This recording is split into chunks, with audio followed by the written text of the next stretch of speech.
안녕하십니까, 김종국 박사입니다. 오늘 이 시간에는 우리들에게 너무나 잘 알려져 있는 역사적 인물입니다. 그 주인공은 바로 화쟁국사 원효성사입니다. 저는 항상 제 책꽂이 뒤에는 이렇게 삼국 유사가 꽂혀져 있습니다. 이 삼국 유사에 이렇게 쭉 보면요, 항상 저는 특별하게 그 원효 성사에 대한 원효 불기조의 기록을 여기에 제가 견출지를 붙여놓고 틈틈이 이걸 읽으면서 원효 성사의 사상과 생애, 업적 등등을 저는 항상 눈여겨보면서 원효 성사님의 가르침을 생각하고 있습니다. 잘 아시는 바와 같이 원효 성사에 대한 기록은요, 이 삼국 유사 원효 불기조의 기록 외에도 중국 송나라에서 990년대에 편찬한 송고성전이라는 그 책이 있습니다. 그 송고성전은 당시 송나라의 최고 고성인 찬영이라는 분이 집필을 했습니다. 이 찬영이라는 분은 송나라에서 가장 문정가이신 분으로 알려진 고성으로서 황제의 칙명에 의해서 찬영이라는 스님은 동방의 고성 500여 명에 대해서 그의 일대기와 그 학문, 사상들이 뛰어난 분들만 추려서 이렇게 집필한 걸로 알고 있습니다. 그 중에 그 원효 성사가 신라사문 원효라는 제목으로 그 속에 수록이 되어 있죠. 또 송고성전 외에도 인감록이다, 종경록이다, 동경잡저다 등등 10여 권에 가까운 그 원효성사를 기리는, 또 찬양하고 원효성사 일대기를 적은 그런 고문서가 많이 출간이 되었죠. 여기에 기록들을 미루어 보면은 원효성사의 탄생과 입적에 이르기까지 그가 평생을 통해서 살아온 그 흔적들이 고스란히 담겨져 있다는 것이죠. 삼국 유사 원효 불기조의 기록은요, 그림에서 보시는 바와 같이 단순히 원효가 언제 탄생했다, 원효가 태어나게 된 동기와 배경, 시대적 상황 등을 간략하게 소개를 해두고, 또 원효의 할아버지가 인피공이고 아버지가 담날이란 분이다, 그리고 신라의 17관등 중에서 11관등에 속한 육두품 출신이다 등등의 기록들이 있고, 또 태종무일왕대에 이르러서 원효가 문득 수어 몰가부 아작지천주라는 글을 써서 신라 장안에 퍼뜨렸다. 그렇게 해서 무일왕이 대사가 부인을 만나서 귀한 아들을 구하고자 하는구나 하면서 결국은 당시 과공주로 요습궁에 홀로 있는 자기의 딸을 원효 성사와 만나도록 했다.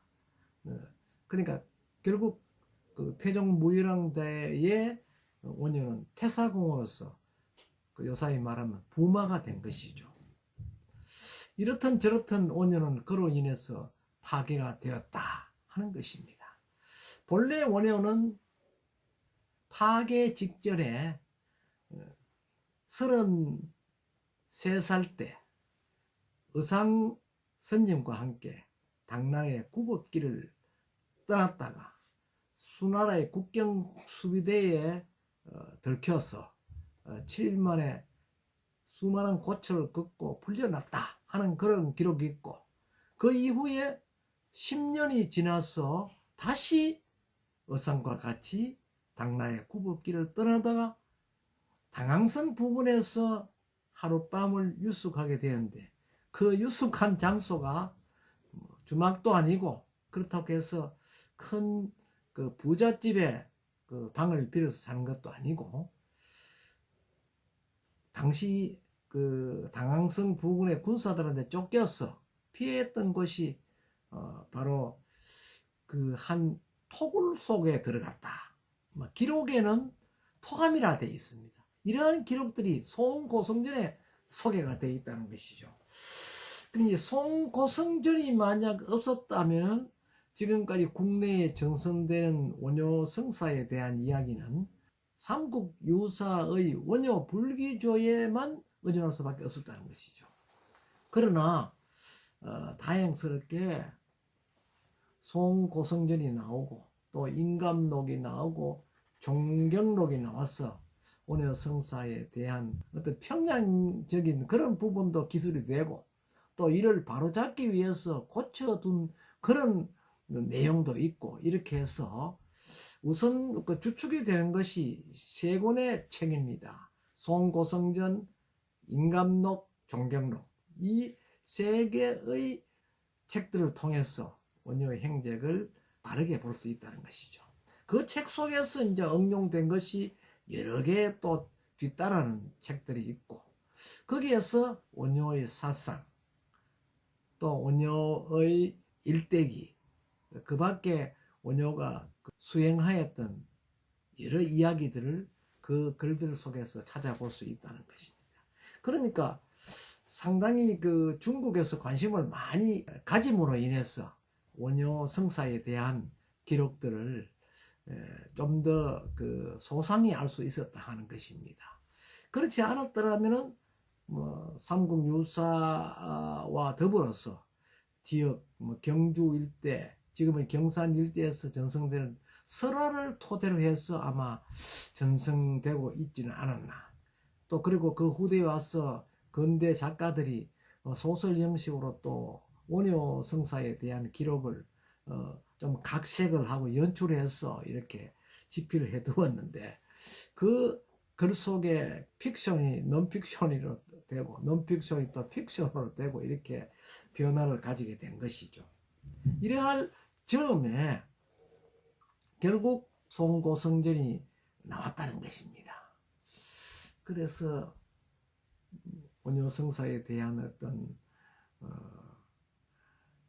기록들이 더욱 소상화되었고, 또 원효의 성품이라든지 원효가 그 어린 시절에 지냈던 모습, 그리고 원효가 출가의 사문으로서 어떻게 지냈고, 또 원효에 대해서 중국에서 잘못 생각하고 있는 그런 편향성까지도 그 송고성전에서 찾아볼 수가 있습니다. 그러나 결국 송나라에서는 원효를 이렇게 나쁘게 평가해서는 안 되겠다 하는 그런 다성적인 입장으로 다시 되돌리면서 결국 그 척반구중이라는 중국의 큰 사찰에 수행 중인 학생들을 1000명이나 구했다. 태화사의 그 성녀들이 1000명이 수행을 했다. 요사이 같으면 큰 스님들이 모여서 그 공부를 하는 성가대학과 같은 그런 역할을 하였는데, 거기에다가 그 척반구중이라, 즉 소반을 던져서 원효가 그들을 모두 구했다 하는 그런 기록부터 시작해서 원효에 대해서 조금 오해적인 부분을 바로 풀어나가게 됐다는 것이죠. 그러고 이제 신문왕 때 그 신문왕의 황후가 뇌종양이 생겼는데 살릴 길이 없었다.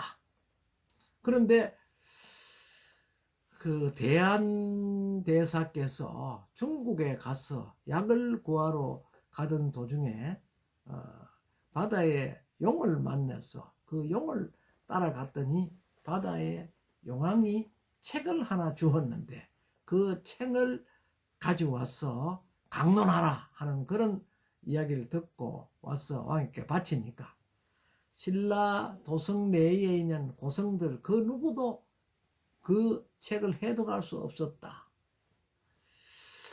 그래 이제 금강산매경론이라는 책인데 그 책을 해독할 사람이 없었다.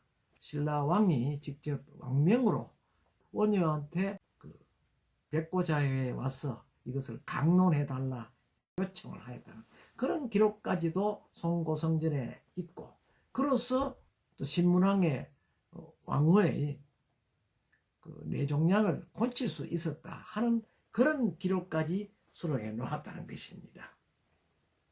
자, 원효 성사의 일대기가 적혀 있는 부분 중에서 원효 성사의 탄생 기기는 삼국유사 원효 불기조, 이 삼국유사의 원효 불기조에 이제 기록이 되어 있습니다.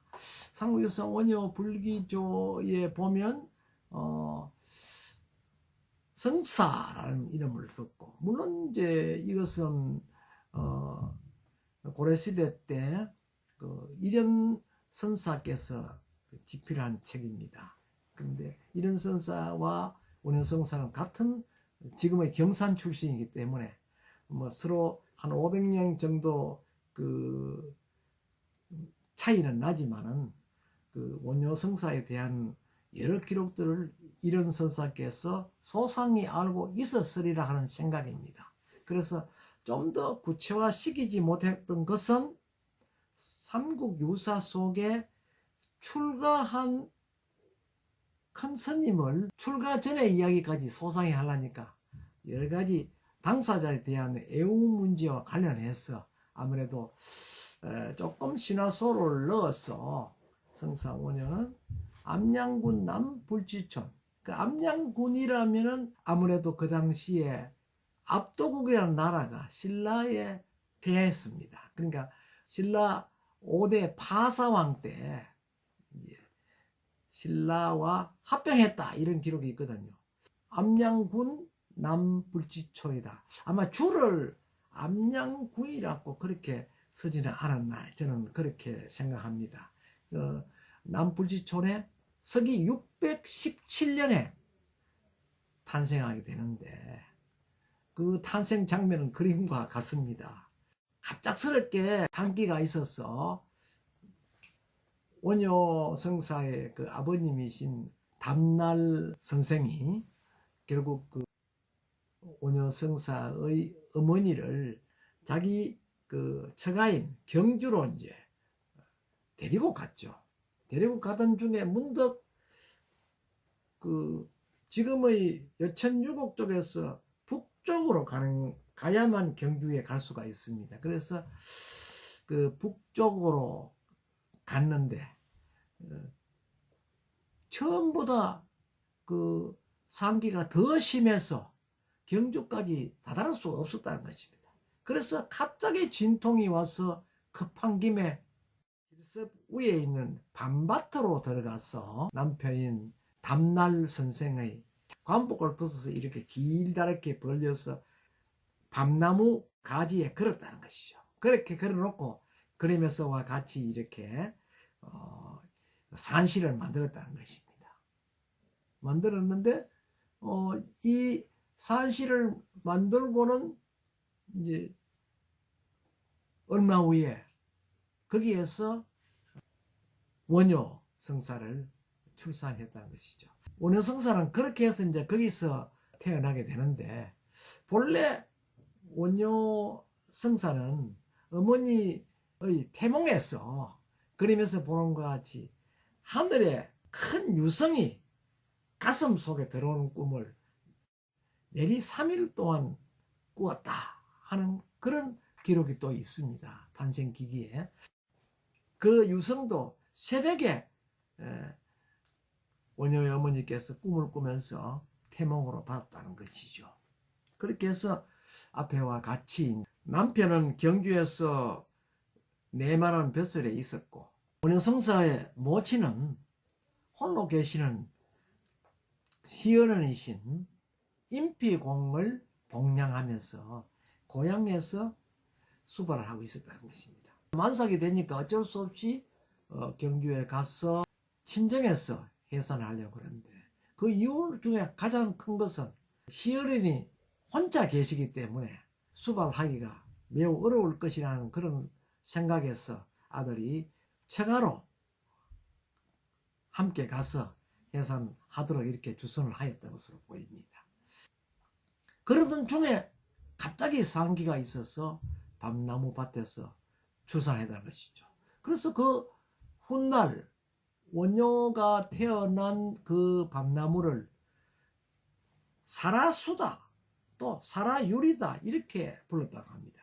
사라는 것은 바로 장삼사자고 벌릴라자이고 나무 숫자는 것이죠. 장삼을 이렇게 나무 가지처럼 벌려서 앞을 장막 치듯이 가렸다는 것입니다. 이것을 들고 국내 여러 학자들은 이 사라수가 무엇인가, 그 사라수에다가 훗날 암자를 지었는데 그것을 사라암이라 했다. 또 삼국 유사 원효 불기조에도 그 사라수에는 바루에 하늘이 밤 하늘이 바로 자루에 가득했다 해서 소송까지도 제기했다. 뭐 이러한 기록까지도 거기에 수록해 두었습니다. 뭐 그렇게 해서 원효성사는 태어나는데 그 원효성사가 태어나고 원효성사가 초체진년 즉 15살 상투를 올릴 만한 나이입니다. 될 때까지의 기록은 중국의 송고성전에도 좀 미미하고 또 삼국유사 원효 불기조에서도 찾아볼 수가 없습니다. 다만 소설 원효대사라는 준원 이광수 선생이 쓴 그 소설책에 보면은 원효가 잠시 할아버지의 권유에 의해서 당시 김유신 장군 같은 훌륭한 장수가 되어야 한다는 권유에 따라서 화랑에 입문했다. 그래서 여러 전장터로 전전했다 하는 그러한 기록을 소설 원효란 책에서 찾아볼 수가 있습니다. 그러나 이 이야기는 삼국 유사나 그 밖에 다른 원효에 대한 그 기록에서는 찾아볼 수 없죠. 그리고 더 특이한 점은 그 원효 성사에 대한 기록을 삼국사기에는 전혀 명기하지 않았다는 점입니다. 그래서 그 원효 성사와 관련해서 그 당시는 그 유학을 중심으로 했던 그런 서책이 삼국사기라면 아마 불가와 이래 구별하는 과정에서 아마 거기는 수록하지 않았던 것이 아닌가 이렇게 생각을 할 수가 있죠. 그러나 원효의 아들로 태어난 설총 선생에 대한 기록 중에 화왕계라는 글을 소개하면서는 삼국사기에 아주 명확하게 적어 두었고 또 심지어 설총과 당시 신문왕과의 관계 등도 아주 면밀히 소개를 해 두었습니다. 그리고 국학의 종주라는 점도 강조를 했고요. 뭐 이런 것을 미루어 보았을 때 아마 그 불가와 육아의 이 어떤 관계에서 삼국 그 사기에서는 배제되지 않았나 이렇게 유추가 되고 있습니다. 그런데 어쨌든 원효가 29살이 될 즈음에 황룡사에 일단 들어가게 됩니다. 황룡사에 들어가서 성녀 아닌 성녀로서 거기서 여러 가지 심부름도 하고 이래 하면서 틈나는 대로 황룡사의 서책들을 모두 읽었다. 거기서 많은 책들을 읽고 난 이후에 또 다른 책을 더 읽기 위해서 결국은 그 옆에 있는 분황사로 들어가서 머리를 깎고 승려가 되었다 하는 기록이 있습니다. 분황사에 왜 들어갔느냐 하면 당시 왕실에 여러 불경들이 분황사 서고에 있었다는 것입니다. 그래서 부득이 원효는 더 많은 공부를 하기 위해서는 거기에 들어가서 승려가 되지 않으면 안 되었다는 것이죠. 그때 원효에게 여러 가지 그 자문도 해주고 도움을 준 사람이 당시 신라의 거성인 대안 대사로 이렇게 알려져 있습니다. 그런데 이제 원효가 대안 대사의 도움을 받고 거기에서 많은 공부를 하고 가장 먼저 주지로 나갔던 곳이 지금의 보문호 위에 덕동댐이 있는 그 자리 안골에 고선사는 절이 있었습니다. 거기에 주지로 나갔다 하는 기록이 있습니다. 그 고선사에는 원효 성사에 대한 화쟁국사비도 있었고 웅장한 삼청석탑도 있었습니다. 그 댐을 막으면서 거기에 수장되기에 직전에 그 속에 있는 유물들을 모두 발굴해서 지금의 경주 국립박물관에 이렇게 옮겨두었습니다. 그러나 화쟁국사비는 거기서 찾을 수 없고 귀부만 찾아볼 수가 있죠. 그리고 경주 분황사에도 가면 화쟁국사비는 없고 밑에 귀부만 이렇게 있는데 추사 김정희 선생이 쓴 글로 해서 화쟁국사비라 이렇게 명명한 음각의 귀부가 남아있죠. 이제 그런 것들은 결국 원효 성사가 그 당시에 그 분황사에 주소를 하고 있었다는 것을 입증하는 한 자료가 되겠습니다. 결국은 경산에 와서 팔공산 일대에 또 주석을 하고 있었는데 그걸 할 때 30대 초반의 나이인데 그 등럼에 또 그 천성암이라는 조그마한 그 암자에 의상 스님이 수행을 하고 있었는데 그 의상 스님과는 12살 차이의 나이가 그 차이가 있습니다. 그래서 원효 스님 나이가 12살이 많죠. 그래서 이제 거기서 두 분이 의기투합해서 당나라의 굽업기를 나서게 됩니다. 나서게 되는데 일단 지금의 그 수원 화성 쪽에 거기에 당성이 있었는데 거기까지 갔다가 결국은 배편을 이용해서 당나라로 이렇게 떠나야 되는데 그 나루터에서 그 수나라의 군사들에게 붙들려서 일주일 동안 간첩이라는 오인을 받고 곤욕을 치르다가 다시 강제로 그 송환이 되죠. 그렇게 신라 돌아왔다는 것이죠. 그 이후에 다시 10년 후에 의상대사와 다시 만나서 당항성으로 갑니다. 갔는데 그러나 몹시 비바람이 치는 날이었었는데 그래 이제 도망을 가고 피하다가 문득 그 흙더미 속에 있는 굴 속에 들어갔다는 것이죠. 그래서 이제 비를 피하고 또 외부의 단속을 피하고 있었는데 하룻밤을 잤다는 것입니다. 그 하룻밤 자다가 자정쯤 돼서 목이 말라가지고 그 물을 마셨다 해서 그 유명한 해골 바가지 속의 물이라는 그런 이야기가 또 등장하게 되고 그래서 원효는 처음으로 해골 바가지 속의 물을 통해서 오도를 하게 되었다. 깨달음을 가졌다는 것이죠. 그러므로 인해서 원효는 다시 황국을 하고 의상은 중국에 갔는데 문제는 송고성전의 기록에 보면은 앞 그 서문 부분에는 원효는 큰 그 쇠지팡이를 들고 또 칼이 달리는 것도 거기에 달고 또 연집에도 다니고 기생집에도 가고 술도 먹었다. 막 이런 비아냥하는 그런 글을 앞에 서문에 써놨거든요. 그것은 뭐냐 하면 다른 큰 성녀들은 전부 중국에 와서 저 나라에 와서 전부 구부를 해가 갔는데 원효만은 자기 스스로 깨달았다 해서 중국에 배우지 않고 중국 불교를 외면했다. 그런 어떤 고정관념을 그 송고성전에다 앞에 표현해놨던 것이죠. 그러나 찬영이라는 유명한 송나라의 고성도 끝까지 그렇게 원효 스님을 비아냥해서 쓸 수 없었다는 자기 양심으로.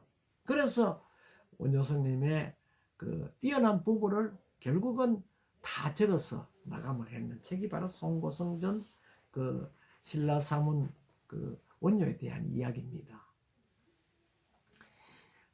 이제 그렇게 해서 그 의상은 가서 이제 화엄 종주가 되고, 이 원효는 황국에 와서 결국은 신라의 그 당시의 상황이 백제와의 전투 속에 서로 밀고 당기고, 신라 장하는 전부 팔 없는 젊은이들, 다리 없는 젊은이들, 전부 얼굴에 찢어진 사람, 이런 젊은이들만 장안에 있고, 그 외에는 모두 귀족들의 자녀들이 전부 전장터에 다 나가버렸다는 것이죠.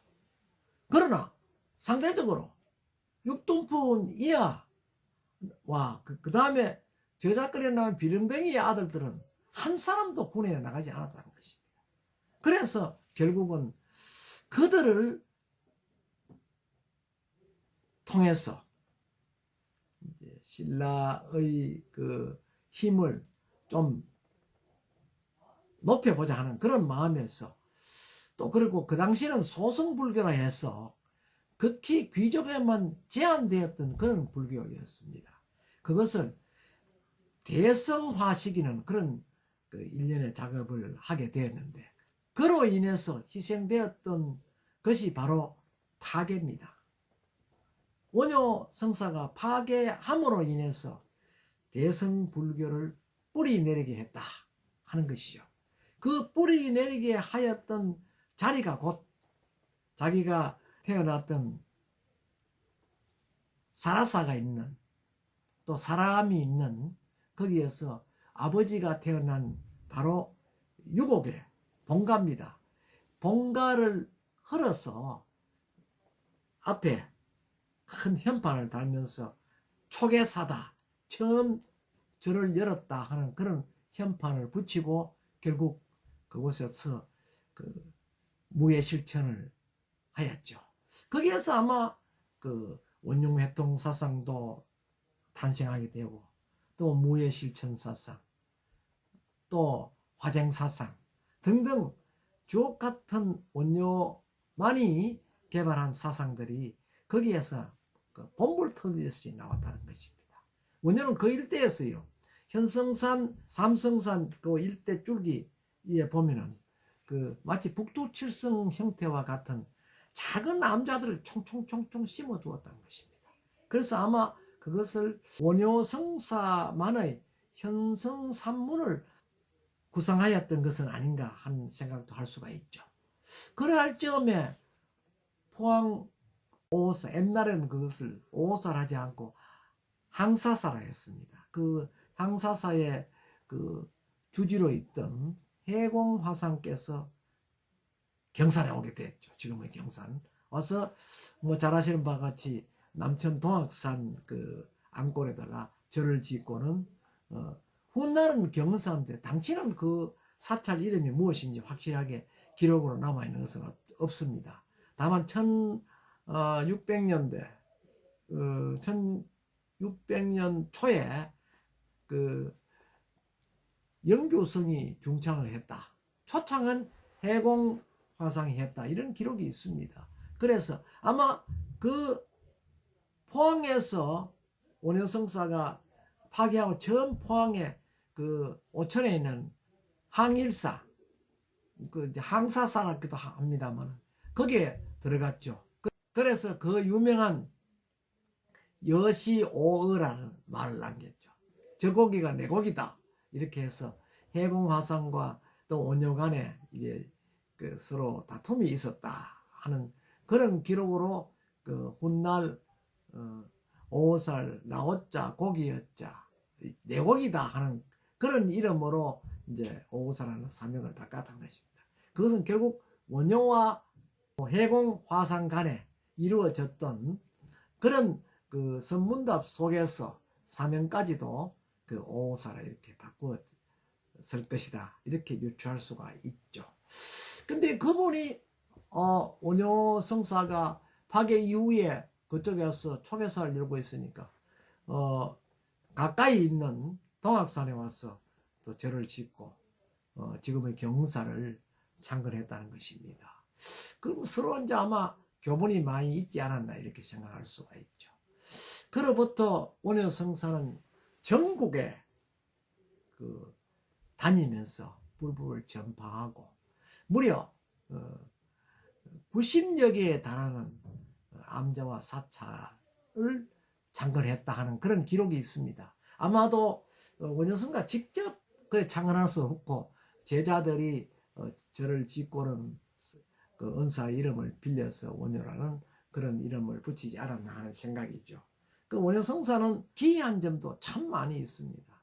여러 가지 도력을 써서 백제 부원군을 물리쳤다는 이야기, 또 굴에 화엄사가 있는 그 위쪽에 보면 사성암이라는 그 암자가 있습니다. 거기에는 그 약사열에 불이 없어서 바위에다 자신의 손톱으로 이렇게 그 마의 약사불을 만들었다, 조성했다.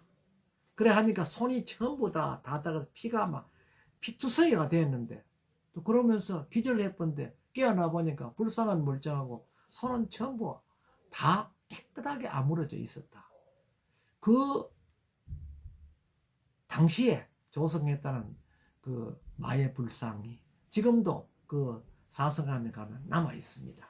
그래서 원효 성사가 거기에도 하나 기이적인 학생들을 구하기 위해서 소반을 던져서 구했다는 이야기, 또 경주 불국사에 큰 화재가 일어났을 때 자기가 그 자리에서 채에다가 물을 받아서 물을 경주 쪽으로 던졌더니만 갑작스레 큰 소나기가 와서 가뭄에 불을 끌 수 없었던 불국사의 그 대화재를 시킬 수 있었다, 그런 이야기. 또 뭐 원효가 오도했던 오도암이라든지 또 문경에 남아있는 원효의 수행 장소, 또 그다음에 중국에 1000명이 왔는 그 학생들에게 산신에게 명을 해서 다치지 않도록 그 산신이 돌봐주라는 그런 뭐 글을 남겼다. 또 그들을 그 공양하기 위해서 그 민 마을에 있는 부자에게 가서 조그만한 바랑을 가져와가 그 부자에게 한 바랑만 채워달라고 하니까 예 그러죠 이래가 그 부자가 그 대박으로 계속 이래 바랑에 살을 넣었는데 한 바랑이 차면 또 그 없어지고 하루 종일보다 살이 없어지더라. 그래가 결국은 부자가 그 스님의 도력에 그 손을 들고 제가 1000명의 양식을 갖다 드리겠습니다 이렇게 뭐 자기가 제안했다 하는 뭐 그런 이야기 등등 그 엄청나게 많고요. 또 고구려와 전투에서는 군사 자문을 해서 폐강, 지금 그 대동강이죠, 건넜던 신라건설을 다시 속한 빨리 다시 돌아가라 하는 그런 어떤 메시지를 그 암호로 난생이와 송아지를 그리는 그 소정방의 그 암호를 풀었다는 것입니다. 그렇게 함으로 인해서 많은 신라군을 구할 수 있었다 하는 등등. 그러고 삼국통일 이후에도 백제와 고구려 지역에 다니면서 많은 부원군들을 찾아다니면서 그들을 설득시키고 그 삼국이 화합하도록 했다는 이야기. 뭐 이러한 것들은 바로 원효의 화쟁사상과 결코 거리가 멀지 않을 것이다 하는 생각이죠. 그래서 원효성사는 곧 민족의 대서성이고 또 경산이로서는 바로 정신적 지주입니다. 원효성사에 대한 여러 기록들 보다 그 구체화해서 성사의 위대한 사상과 업적을 현창하는 그런 그 기회가 있기를 바랍니다. 오늘은 원해성사에 대한 일반적인 사항만 간략하게 말씀을 올렸습니다. 감사합니다.